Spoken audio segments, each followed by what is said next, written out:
தமிழ் மக்கள் அனைவருக்கும் என் அன்பான வணக்கம். இன்றைக்கி வில்லேஜ் பார்ட்டி சமையலில் ரொம்ப ஹெல்த்தியான ஒரு ரெசிபி தான் பார்க்க போகிறோம். அதாவது கொள்ளு தான் பண்ணினேன் நான் இன்றைக்கி. கொள்ளு பருப்பில் துவையல் பண்ணி வச்சுட்டு அதாவது அந்த கட்டு தண்ணி இருக்கும் இல்லையா, அதை வந்துட்டு கொஞ்சம் உப்பு போட்டு எல்லோரும் வீட்டில் குடித்தோம். ரொம்ப நல்லது. கெட்ட கொழுப்பெல்லாம் கரைச்சிரும். அப்புறம் ரொம்ப ஓவர் வெயிட்டாக இருக்கிறவங்களுக்கெல்லாம் வந்துட்டு ரொம்ப நல்ல அருமருந்துன்னு சொல்லலாம். பெல்லி ஃபேட் இருக்கிறவங்க இவங்கெல்லாம் வந்துட்டு காலையில் அட்லீஸ்ட் வாரத்துக்கு வந்து ஒரு தடவையாச்சும் இந்த கொள்ளு வேக வச்ச தண்ணியை வந்து லைட்டாக உப்பு போட்டு குடித்தாங்க அப்படின்னா ரொம்ப நல்ல ரிசல்ட் தெரியும்.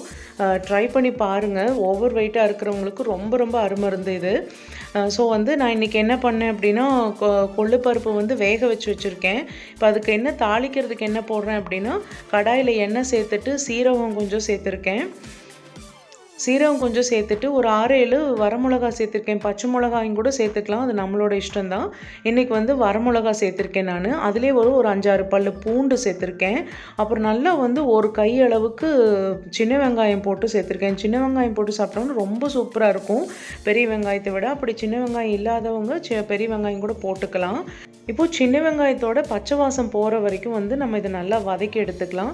அதுக்கப்புறமா வந்து கொள்ளு தண்ணி இருக்கு இல்லையா, அந்த கட்டு தண்ணி அப்படியே வச்சுட்டு அந்த வெறும் பருப்பு மட்டும் சேர்ந்து இது கூட ஒரு தடவை நம்ம வந்து சூடு காமிச்சு எடுத்து வச்சுக்கலாம். அப்போ தான் வந்து கொஞ்சம் கெட்டு போகாமல் இருக்கும். ஏன்னா இப்போ கொள்ளு தண்ணி வந்து ஆறி இருக்குது. இதில் போட்டு கொஞ்சம் சூடாக்கிட்டு அதுக்கப்புறமா நம்ம மிக்சியில் போட்டுட்டோம் அப்படின்னா கொஞ்சம் கெட்டு போகாமல் இருக்கும். இதிலே வந்து தேவையான அளவுக்கு உப்பு சேர்த்துருக்கேன் நான்.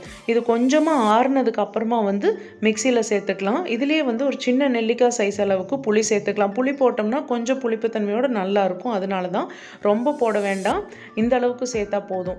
ஸோ இது மிக்சியில் போடும்போது வந்துட்டு கொஞ்சமாக பச்சையாகவே வந்துட்டு வர மல்லி ஒரு ஸ்பூன் சேர்த்து போட்டு போகிறோம். ஸோ வீடியோவில் வந்து அது மிஸ் பண்ணிட்டேன்.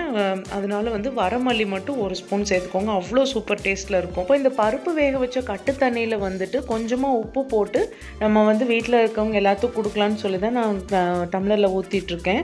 அவ்வளோ சூப்பராக இருக்கும். வெறும் வயிற்றில் வந்து அதாவது ரொம்ப எந்திரிச்சுன்னையும் ப்ரஷ் பண்ணிவிட்டு குடிக்காமல் கொஞ்சம் ஏதாவது தண்ணி குடிச்சிட்டு இல்லைன்னா ஏதாவது ஒரு பழம் சாப்பிட்டுட்டு அதுக்கப்புறமா வந்து இந்த கட்டு தண்ணி குடிக்கிறது ரொம்ப நல்லது.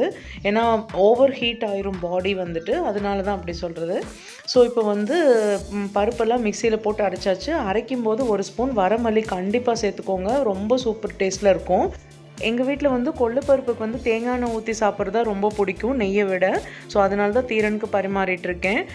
ஸோ இந்த வீடியோ இந்த ரெசிபி உங்களுக்கு பிடிச்சது அப்படின்னா மறக்காமல் லைக் பண்ணி ஷேர் பண்ணி கமெண்ட் பண்ணுங்கள். பக்கத்தில் இருக்கிற சப்ஸ்கிரைப் பட்டனையும் ப்ரெஸ் பண்ணிடுங்க. அப்போ தான் நான் போடுற எல்லா வீடியோஸுமே உங்களுக்கு நோட்டிஃபிகேஷனாக வரும். இதே மாதிரி ஒரு நல்ல சமையலோடு உங்களை வில்லேஜ் பார்ட்டி சமையல் சந்திக்கிறேன். அது வரைக்கும் நன்றி, வணக்கம், பாய் ஃப்ரெண்ட்ஸ். தேங்க்ஸ் ஃபார் வாட்சிங்.